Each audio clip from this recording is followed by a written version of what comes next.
Do you struggle with relationships? It's easy to get lost in life and in your relationships. It comes and goes, and there were probably times you wondered, what went wrong? There are certain types of behavior that damage your relationships, and sometimes you don't even notice when you're doing them. So today, we're going to find out what they are and how to prevent them. Number one, refusing to say sorry. How do you resolve fights or misunderstandings? Do you sometimes refuse to back down, even if it's your own mistake? Practicing healthy communication is vital for relationships. This includes the ability to admit that you are the one at fault. There is power in this act. It shows that you are mature enough to look at your own shortcomings and capable of overcoming them to the best of your ability. But why is it so difficult to say sorry? Well, saying sorry can lead to feelings of shame. This can make you feel bad about yourself and rethink whether you're a good person or not.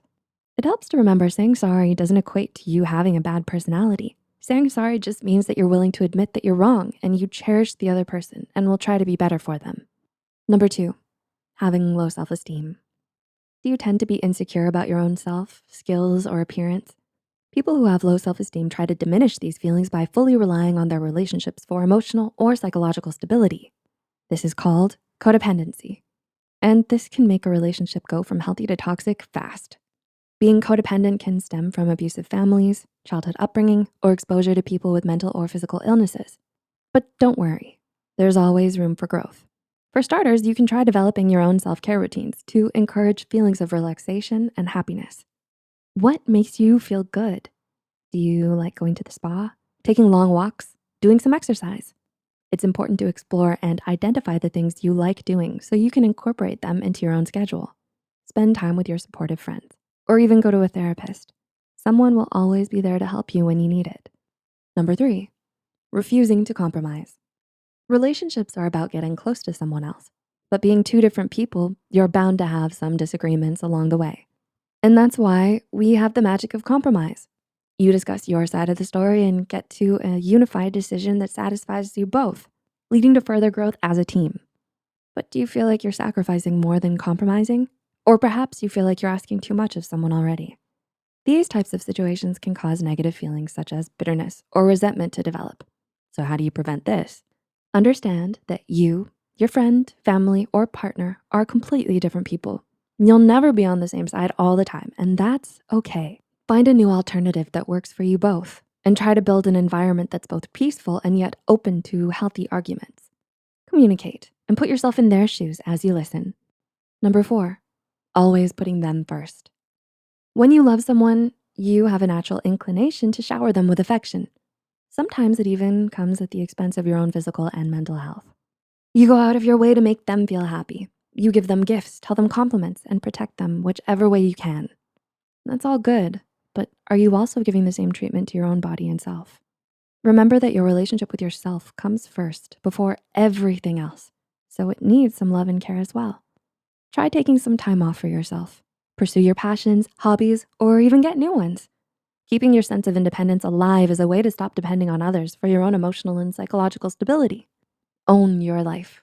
You matter. Number five, always putting yourself first. This is just the exact opposite of number four, but it needs to be said. Just like how some people have an inclination to always put themselves last, others have the tendency to always put themselves first. This is not self-love.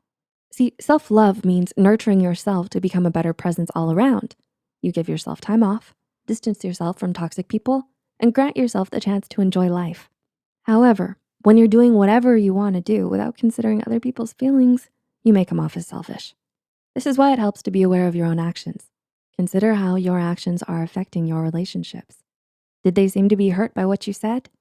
Are some people putting some distance away from you? Keep an eye out for any possible indicators and don't be afraid to face them head on if you do.